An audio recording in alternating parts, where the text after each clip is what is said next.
see places for Hispanics, for African Americans, for Pacific Islanders. It was a really great place. But they were closed, even though the law doesn't say we have to close them. So even though the law doesn't say that we have to close them, they were closed. We couldn't do nothing to stop them, and yet they were closed. According to a study done by Selene Martinez in Stanford University in 2023, she found out that these cultural centers are not necessary, but in fact essential and crucial for students to find a great place, to find a sense of belonging to the university, and to just find a place to relax and chill, and just find somebody that you can talk to. Just imagine for a second, okay? Imagine you're just in your life, and you're an American, you speak probably your main language, right?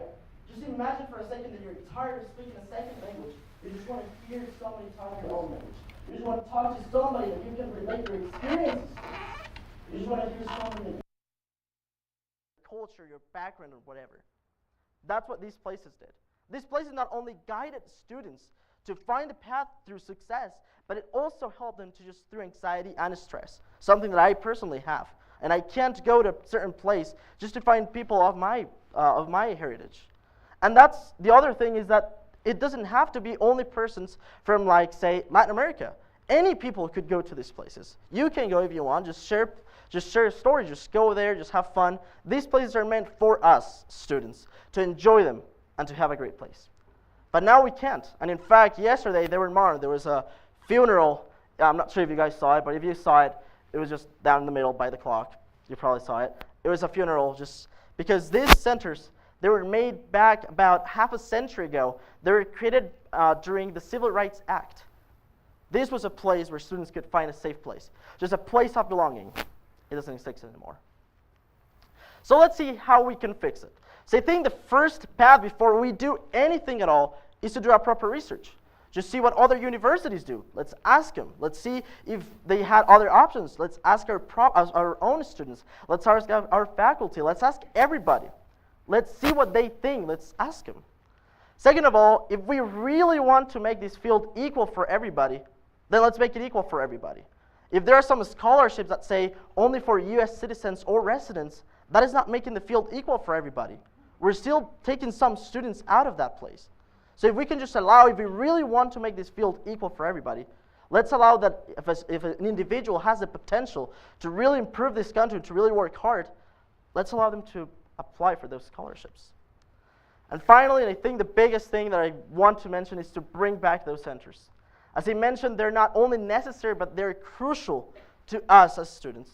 There are places where we can just relax and just let go all that anxiety that we have, to just share with people that we know, people that have shared experiences.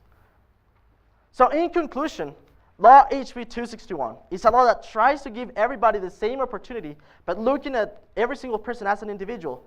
But yet it fails because, first of all, the field itself is not equal for everybody. Second of all, there was not proper research done. There was no research, in fact. And lastly, it closed centers, even though the law itself didn't say that they had to be closed. Finally, we can fix it by, first of all, do a proper research. Second of all, if we want to make this field equal, let's make it equal. Let's allow everybody to apply for scholarships, and depending on their potential, win them. And lastly, let's open those centers back.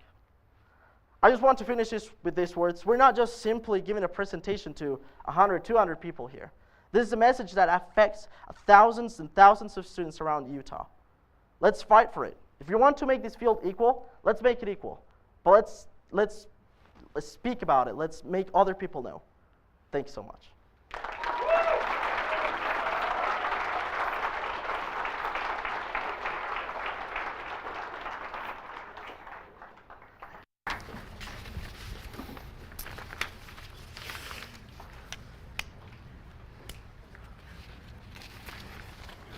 Thank you, Julian. Our next speaker tonight is Taylor Parkinson. Taylor was born in Nigeria and calls North Ogden, Utah home. He's majoring in health sciences, and he's a freshman this year. Apparently, Taylor didn't trust my ability to pronounce things right, so he just said, just say I went to high school in Nigeria, instead of giving the actual name. I'm a little offended. His professional goals are to go to medical school and practice family medicine. His instructor this semester was Bethany Rasmussen, and he's delivering a speech titled The Magic of Reading. Good luck.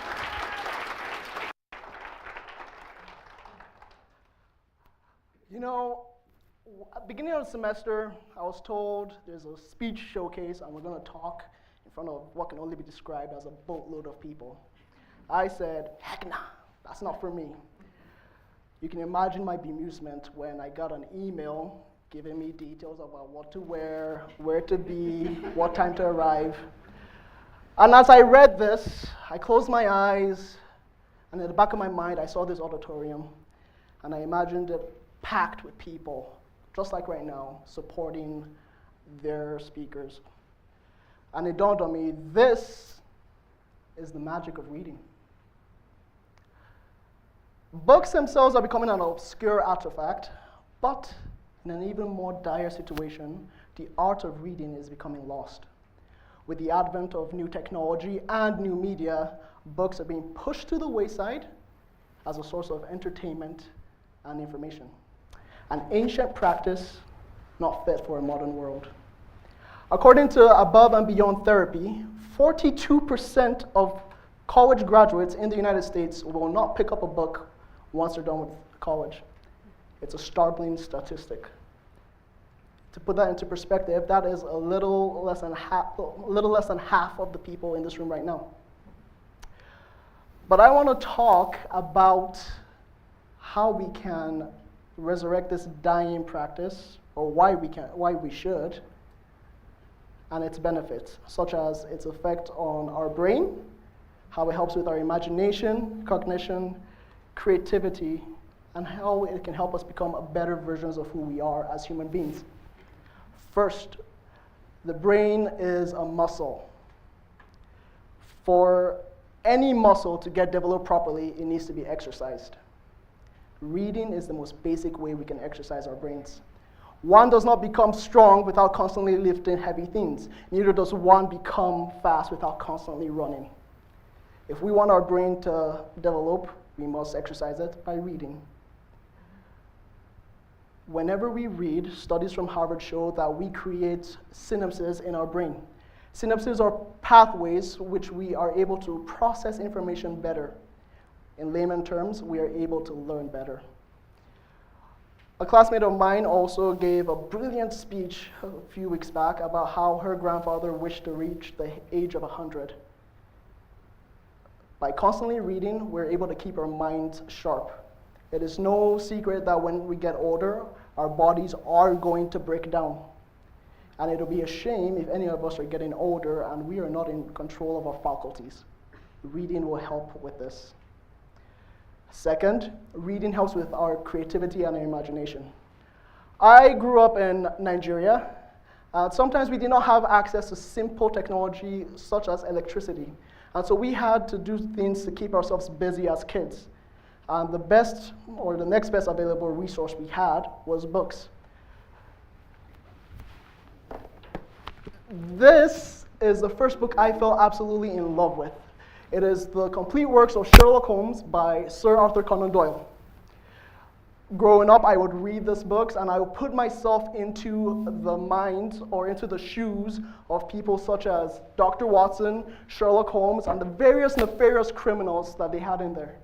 And I would be, what would they do? What would they say? How would they act? I was able to think outside of my own box. And I was able to let my imagination carry me, and my childhood was not dull. How can reading help us specifically? This week I just finished a class led by Professor William Paulette, Creative Writing. And as I read the stories created by me and my various other peers, I learned that in this world we are losing our individuality and our personalities. And reading can serve as a gateway to help us realize who we can truly be and who we are as it is right now. As college students, when we read, we need to make sure that we're focusing and making sure that what the instructions and questions are correct. If not, you will fail your test. We need our professors to read over the syllabus over and over again to make sure that we are learning what needs to be taught to us. I am not asking us to make reading be the end-all, be-all. No.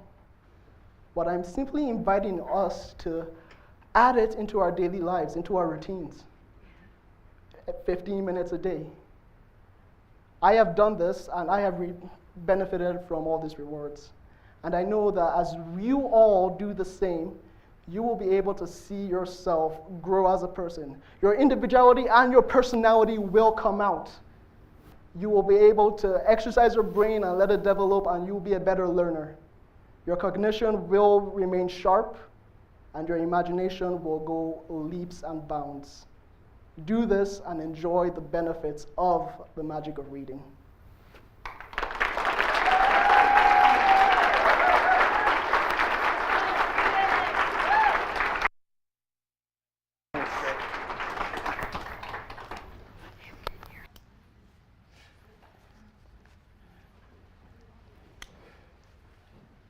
Thank you, Taylor. Our next speaker tonight, and I didn't forget, our penultimate one, is Annette Cortez. She was born in Layton, Utah, and still calls Layton home. She is a communication major, emphasizing in civic advocacy. She's a freshman this year and graduated from Layton High School. Her professional goals are to attend University of Utah Law School and be a family lawyer. Her instructor this semester was Yolanda Lewis, and she'll be delivering a speech titled Deforestation. I'm sorry.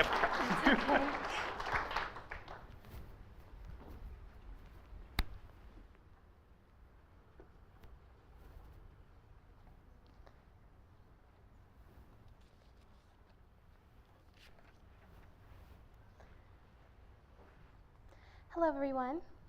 Have you guys seen those videos on social media about animals getting in our way?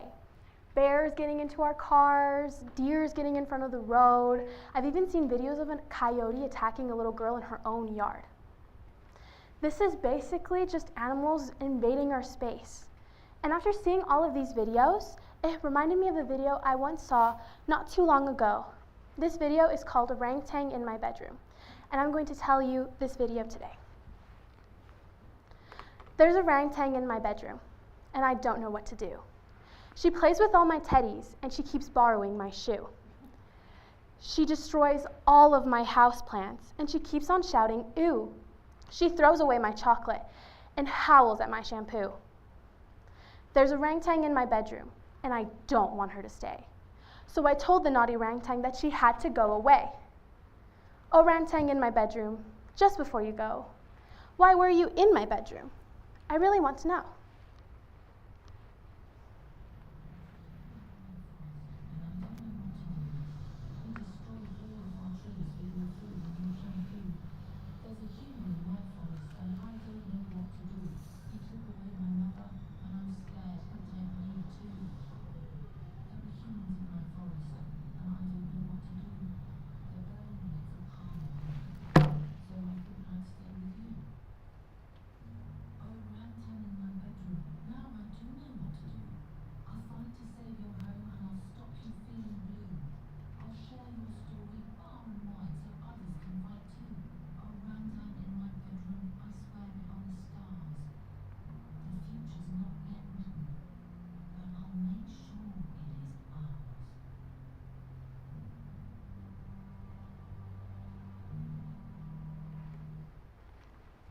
I chose to show this video to you because it shows how deforestation is affecting our ecosystems. According to Encyclopedia Britannica, deforestation is the clearing or thinning of trees by humans. Deforestation represents one of the largest issues in our global land use. Humans are clearing out forests for our own personal use without realizing what it's doing to our environment. Deforestation is causing our ecosystems to fall apart, and our planet is starting to feel the effect of it. I chose to talk about deforestation with you today because I have been doing research on this topic for the past year.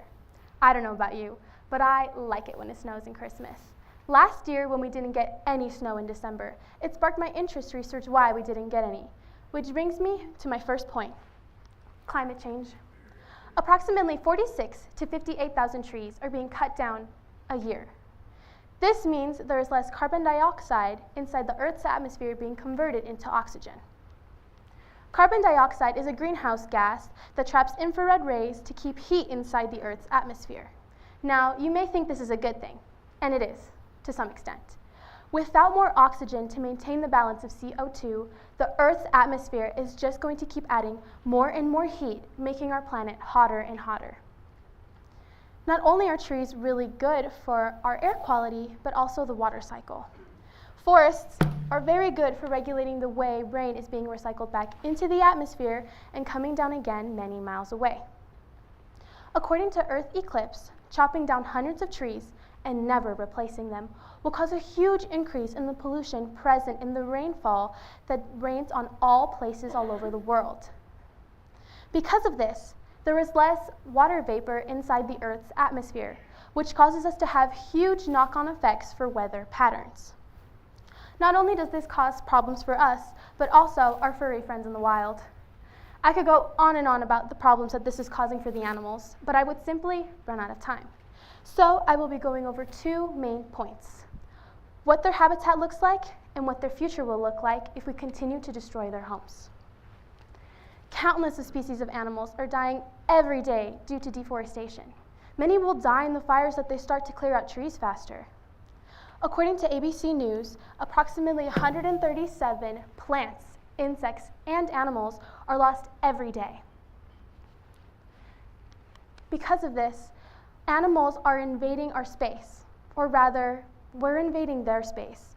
Back to what I mentioned earlier about animals getting into our homes, what's really happening is that they're running out of resources and they have no other place to call home. They're just trying to survive, and we're invading their space. If we continue on this path, our future will consist of 28,000 extinct animals. At this current moment, up to 28,000 animals are at risk of being extinct. There are so many animals your children aren't going to believe existed if we don't put a stop to deforestation. Some things you can do to help out are inform people on the subject.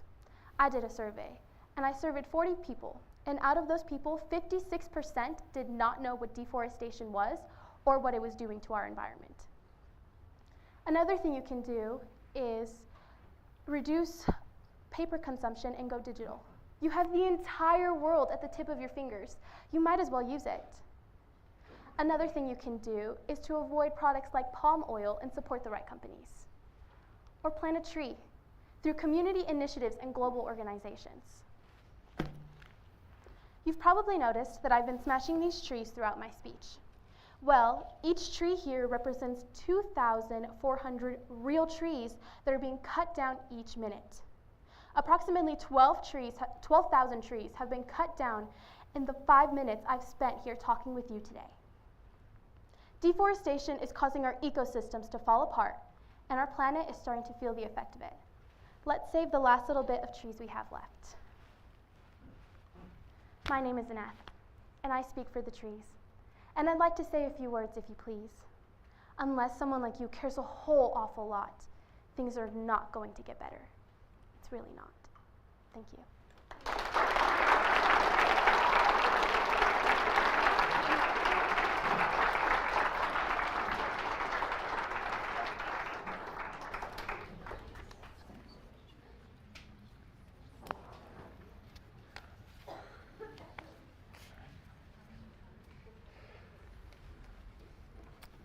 All right, thank you, Annette. Our final speaker tonight will be Lauren Mackey. She was born in Salt Lake City, Utah, and calls Farmington, Utah her home. Her major at Weber State is music performance and pedagogy.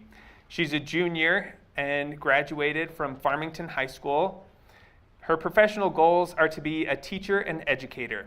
Her instructor this semester was Mark Galaviz, and the title of her presentation is Save the Arts.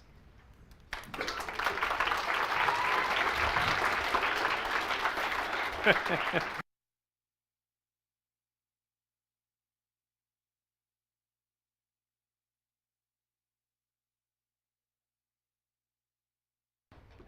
tight. Okay, save the arts.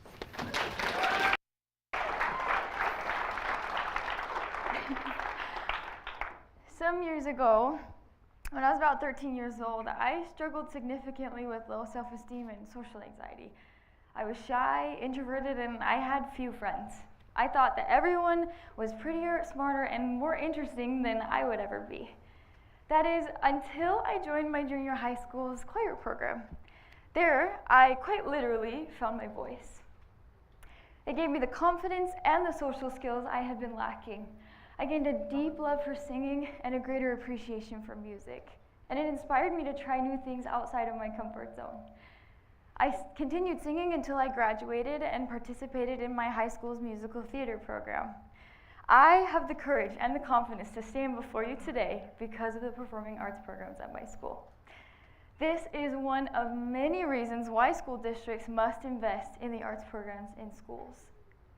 Allow me to explain some issues surrounding funding for the arts programs in K-12 schools, the essential role that these programs play in children's education, and some possible solutions that will keep the arts alive and well in our public schools.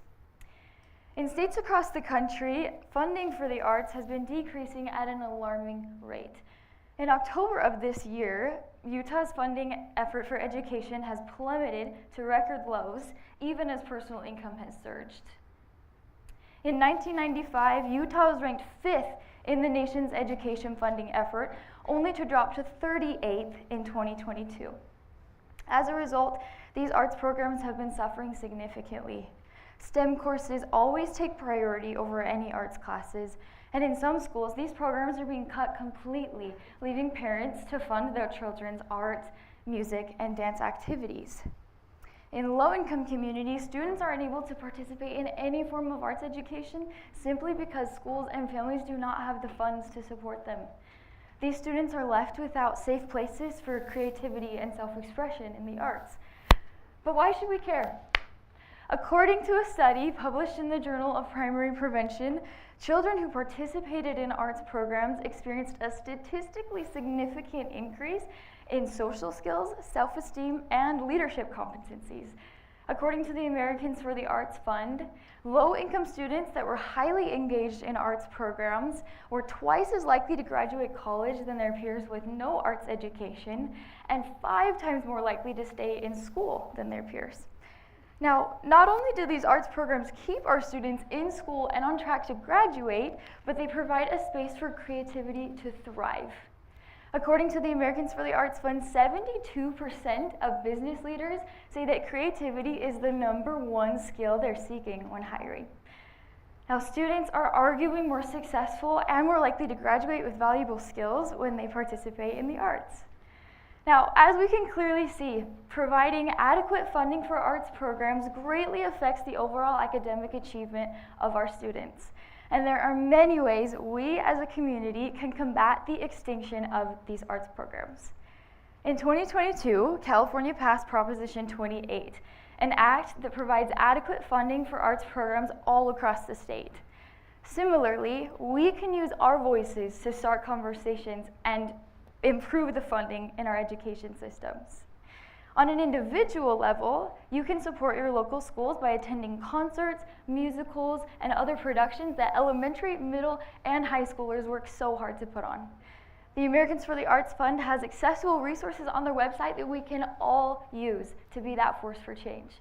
In just a couple of minutes, you can write to your state elected officials about the importance of keeping these programs alive in our schools and the issues surrounding funding. In conclusion, the arts provide a crucial role in children's learning and development. They're able to discover their talents, to tap into their creativity.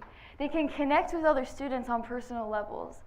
They have an outlet for emotion to improve mental health, and they can excel in other academic areas. I am so grateful for the arts education that I was able to receive and the skills that I developed. However, not all students have the same opportunities that I did. And that is why today we must make a change. You can make a difference in your community and in the lives of future students, no matter their economic circumstances. Together, we don't have to imagine a world without art. Thank you.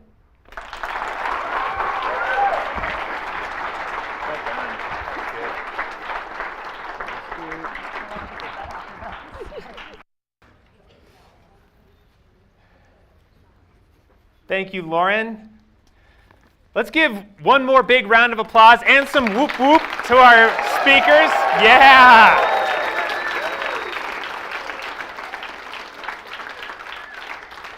That was good. Thank you all so much for your messages. These are really important issues. There are so many things that we can work on, that we all collectively can raise our voices about. And we're so grateful that you raised your voices about these things. We would like to invite our Provost, Ravi Krovi, and Bialois to come up to the stage. Yeah, sorry, Deborah. You're not that special. Yeah, you took off the name. Did you take that off because I said something? Oh, okay, good. That would be really funny if you did. All right, so for our finalists, our presenters for tonight, we'd like you to come up when your name is read to receive your certificate, and another big round of applause and some whoop whoops. So first, Christopher Lowry.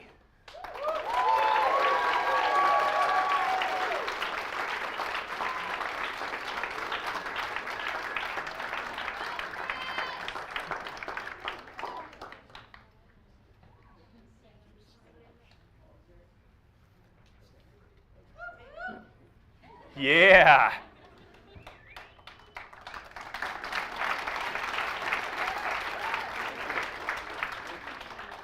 Julian Martinez.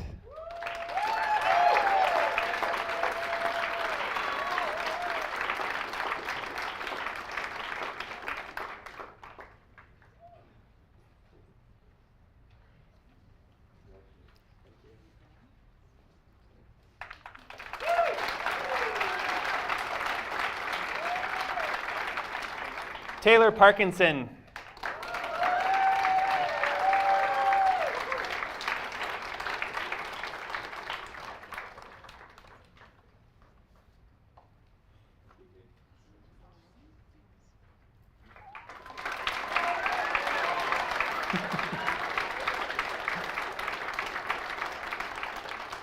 Annette Cortez.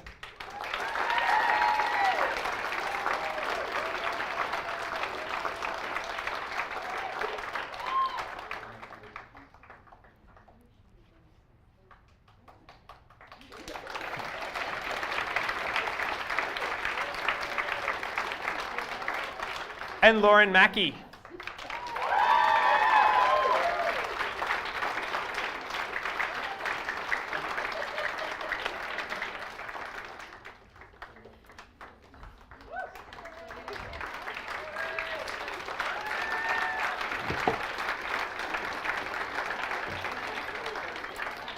All right, hang tight, don't leave yet. We'd now like to give the Freedom Through Rhetoric Award for this semester is Lori Pritchard. Lori, could you come up, please? Oh. Here, give that to her. Lori Pritchard is an Emmy Award-winning journalist, voted Best TV News Reporter by the Utah Society of Professional Journalists. She has been with KSL TV for more than 17 years and has worked in TV news for more than 20. Lori holds an undergraduate degree in economics from Baylor University. She also received 2 master's degrees, journalism and public affairs, both from the University of Missouri. Lori spent a year studying abroad at the Sorbonne in Paris, France. Sorbonne. Sorry. Sorbonne in Paris, France. Congratulations, Lori. Thank you so much for receiving the Freedom Through Rhetoric Award.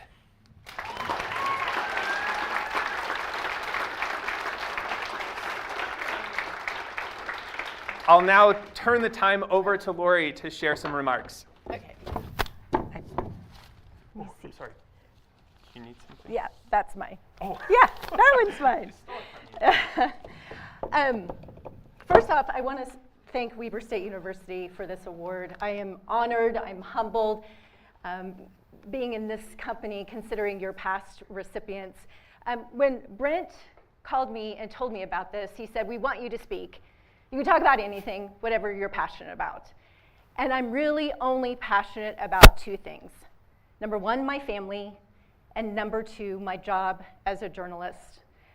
I have been talking professionally for the better part of 20 years, and it would be fair to ask, why should we listen to her more than any other talking head on television? And my answer to that would be the truth. All I have to offer you is that I'm speaking the truth. It's not biased, it's not subjectified, it's not twisted, it's not turned. It is information known to be proven or true. That is the definition of fact. Now, some of you may be thinking, we just went through an election and she's going to stand up here and she is going to lecture us about the importance of fact. I am not going to do that. Tonight, I want to talk to you about the importance of truth, the importance of telling the truth, but this has absolutely nothing to do with politics. Some of you may know, others may not. 5 years ago, my husband took his own life. We have 2 children. They were 13 and 10 at the time. We were completely blindsided. In the 15 years that we had been married, my husband Travis rarely talked about depression and never once said the word suicide. Not once. I knew there were times he was unhappy. It was usually connected to his job. It was situational rather than an undercurrent that flowed through his life. And I don't know why he felt like he couldn't talk to me, and I will never know why. We talked about everything else. I knew him better than anyone, but now that I think about it, I didn't really know him at all. And I don't know why he couldn't tell me the truth. It runs like a loop in my head. Where would we be had he told me the truth? And the only conclusion that I can come to is he couldn't be honest with me because he couldn't be honest with himself. He couldn't say the words depression or suicide because he couldn't recognize those things in him. Now, since he's died, I've been really open about how he died. I think it's really, really important for people to understand that depression, if left untreated, can lead to suicide. I also think it's important that people who suffer from depression know what suicide can do to a family. It is like a bomb being dropped on you. My children and I will be dealing with the after effects of this for the rest of our lives. It is ugly, it is messy, and I will be fighting every day to keep my family intact. That is my truth. And as I've talked openly about suicide and depression, I did a TEDx talk a few years ago. I have gotten messages from people all over the world, every continent save Antarctica. And the one thing I find so striking is that the people who suffer from depression, many of them are hiding it in plain sight. They're hiding it from their spouses, from their parents, from their children, from the rest of their family, their friends. As an example, I want to read to you an email I received just a few weeks ago from a gentleman in the UK. He writes, "When you were describing Travis, I felt like you were describing me, a selfless guy that never made it about him, only really caring about making others happy, not willing to show weakness, expert actor, able to hide his true emotions. Upon reflection, I was starting to think that the cause behind my depression might be much deeper and more ingrained in my personality into who I am than what I thought. A few days ago, after a shitty day, dark thoughts descended on me, and I did consider whether removing myself from the equation might be the best way out. After a brief moment and sobering up from that state, I thought that I had a few years to figure this out, or it may overwhelm me. Your talk exposed me to a different perspective. Even though I always considered what will happen with my wife and son afterwards, I only thought about the financial side of things. I've taken steps to make sure they'll be set. Your talk made me imagine my wife having to share the news with my son. He will be 4 in March. And whilst it totally crushed me, it also gave me that extra bit of strength to fight on. With this newly found strength and perspective, I will try to look for solutions, and I will finally try to talk to my wife. That is why I believe it is critical to talk about the importance of truth. What is it in you that you're hiding? Doesn't have to be depression, it could be anything. But what is it in you that you're afraid to identify? Because if you can't identify it, you're certainly not sharing it with the people you love. And in the end, it could be affecting your relationships with the people you care about the most. In fact, I know that it is. I loved my husband very, very much, but he did me an incredible disservice because he couldn't tell himself the truth. He made a decision for himself, for me, and for our 2 children. We had absolutely no say. I was not afforded the ability to help in any way because he didn't recognize the danger he was in until it was too late. I implore you not to make that same mistake. What is it in you that you are not identifying? Yes, you are your greatest gift. Celebrate your strengths, but identify that frailty and share it with the people you love. We are here to comfort you, we are here to support you, and we are here to help. Please let us help.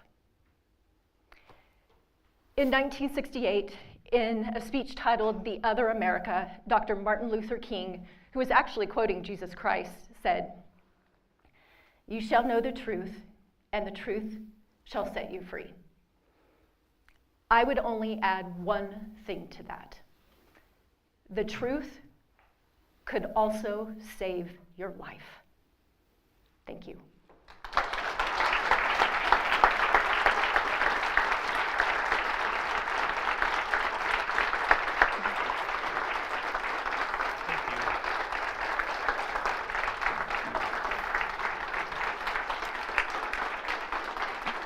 Am I done?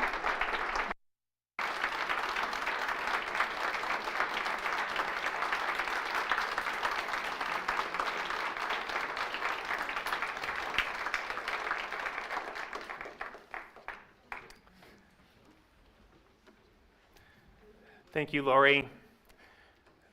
Now, we have one person who has a very unenviable task to follow that up. So come on down, Ravi. Thank you so much, Lori, for that wonderful message. And I'll pass it over to our provost. Yeah, sorry. So we'll just hang out for a second and yeah, nice weather we're having. I could sing. No? 10 seconds. Oh, he's ready. Whew, you all lucked out. Can you hear me? Okay, I was hoping actually Michael would do a song and a dance for us. If you didn't know, he's immensely talented, but thank you for emceeing all the program today, and I really appreciate it. Boy, yes, you're right. It's a tough act to follow. Lori, thank you so much for, I don't know, I can't see you where you are. But, oh, you're right. thank you for sharing your personal story. I just think it's so powerful, and it made me think a little bit more about what in my own personal life, in terms of how to react to these kinds of events. Thank you again. That was a very powerful story. And I want to thank our students.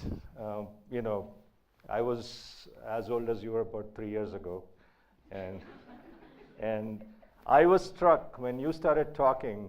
Several things are going through my mind.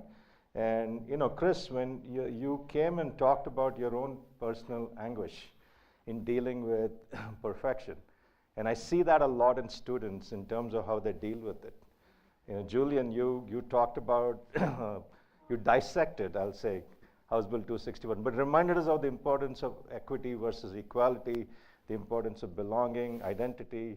I think that it's important to not forget what you talked about, and certainly the rest of you as well. Taylor, I love Sherlock Holmes. I have thought many a time whether I would be walking on Baker Street with a pipe. That was my dream.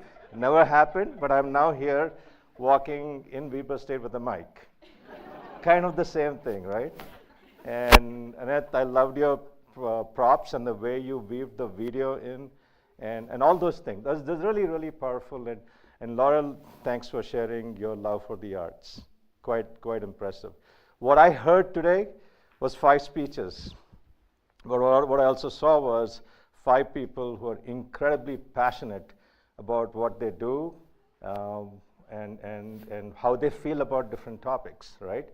And I think that while this is a great class, and I'm congratulate you for getting through selection Saturday, and hopefully, whatever happens next, I don't know what the process is, who gets selected, or this is... They're all winners. They're all winners. We're all winners. But what I also saw was 5 leaders in the making, because really communication is such an important skill. Your ability to make your case about anything that you're passionate about is really, really important. So I congratulate you for the courage for you to come here, stand in front of everyone, talk to all these people about something you're really passionate about.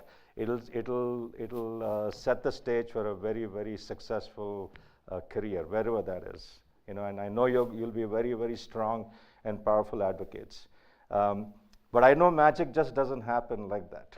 We've got our fantastic faculty here who go out of their way to really educate our students. And one of the things I really enjoy about Weber State is the fact that we take a lot of pride in faculty-student engagement, right? Because what is it, or how does it go? It's like the professor, and the good news is the professor knows your name, the bad news is the professor knows your name as well, right? Or something along those lines. But I want to really give a shout out to our Department of Communication. I think that is especially true in that department, obviously under the leadership of Dr. Ann Bealubas, and her leadership and her ability to get everybody to think about the same thing and why students matter is, I've mentioned it to her several times in the past, is very special. I also want to thank our dean for her advocacy of the liberal arts and generally and the humanities as well. So and thank you all for coming today. I think I've been to this a few times in the past, and it's been really, really wonderful event, and really enjoyed listening to all the speeches. So thank you.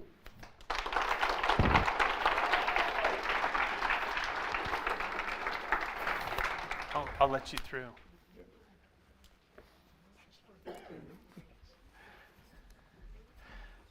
So the nice thing about being the MC is that if I want to say something, I can, and you all just have to sit and listen. So I have just a few brief remarks before we do our final and our most favorite thing.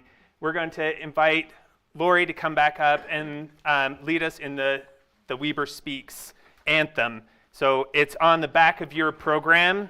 So make sure that you stick around, because it's going to be a hoot. So in the afternoon of October 9th, 2012, a 15-year-old girl jumped onto a small bus, and she had just finished taking an exam, and she'd been studying for it for weeks, staying up late, reading her textbooks, and she was excited that she was done with it.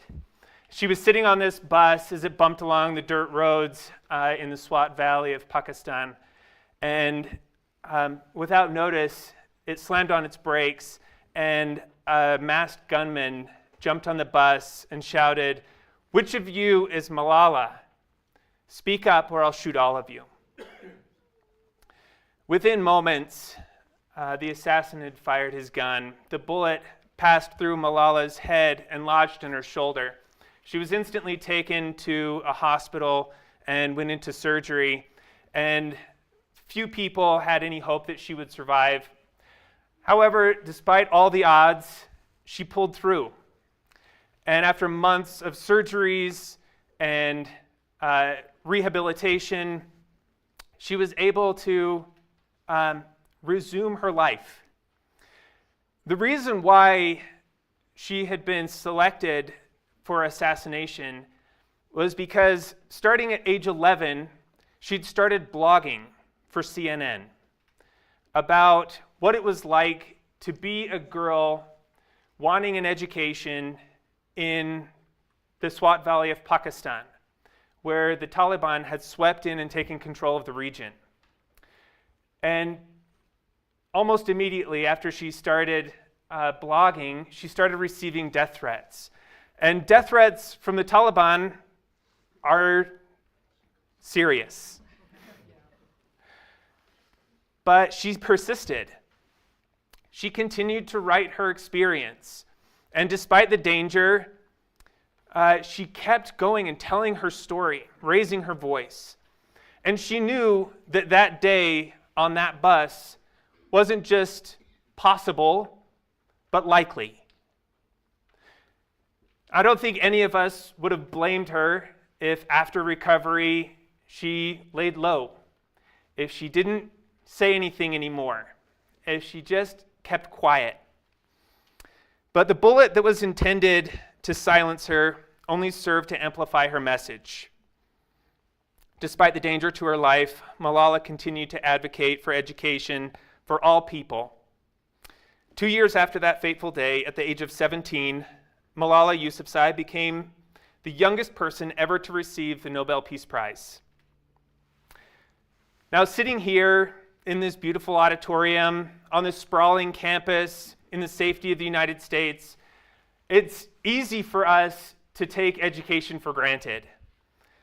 I myself have been guilty of complaining about how expensive textbooks are, or how difficult exams are, or how crappy parking is. But what a privilege. I'm sure that all of you students have things that you would rather do this weekend than sit at home and study for your final exams. But the question remains, why do you do it? If it's so hard, why go through it? Why put yourself through all that difficulty?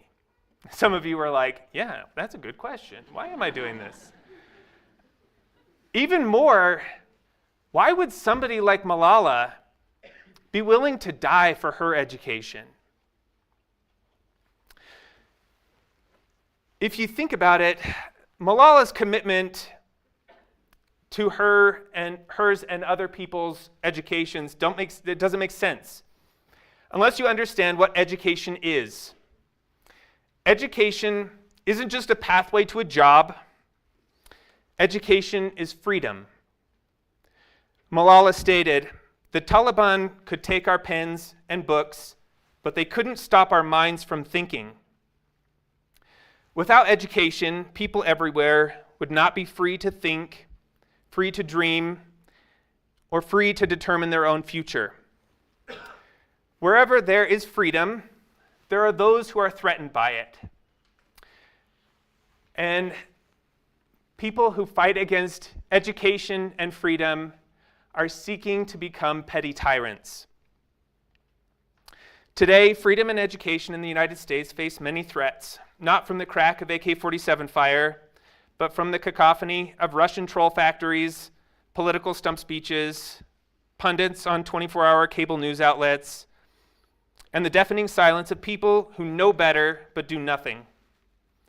Voices advocating for education are not silenced by bullets here, but by carefully crafted speeches in closed-door meetings and laws written on crisp stationery. The truth is, education is the best pathway to upward social mobility and higher income. Aureopolis and Salvanus found that education was one of the most important predictors of one's health status, employability, and probability of being married, all well-known predictors of life satisfaction. Education is far more than a ticket to a job or just a piece of paper, as some have called it. Nelson Mandela, the first black president of South Africa, stated, "Education is the most powerful weapon which you can use to change the world." So what can we do? Well, you're doing it. By coming to class, by being dedicated, by learning how to share your voice through speeches, through writing, through all of the other endeavors that you engage in, you're doing it. One child, one teacher, one pen, and one book can change the world, Malala said. You don't have to wait till you're older or smarter or more successful. You can do something now. You're right where you need to be. In this climate, it can be easy to give up or convince yourself that truth and freedom and education face too many obstacles. There are too many people committed to their downfall. However, the path to freedom is knowledge, and the path to knowledge is education. Thank you.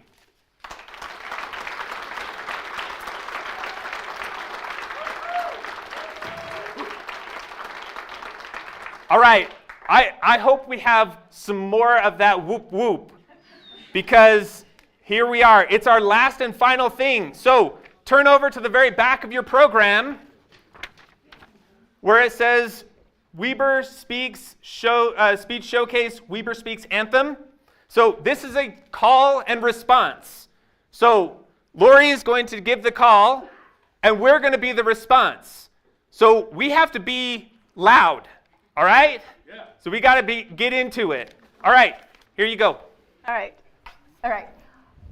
I can pretty much bet that I'm the one that has to be up earlier than any of you, because I get up at 3 a.m. So work with me, people, so we can get out of here, all right? All right.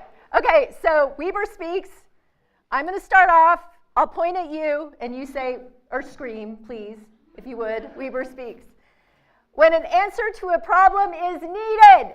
Weber Speaks! All right, just a little louder. Whenever conflict or justice demand resolution. Weber Speaks! Okay, I'm old, I can't see. Hold on. Should fear threaten to silence a voice of freedom? Weber Speaks! Yeah! Thank you.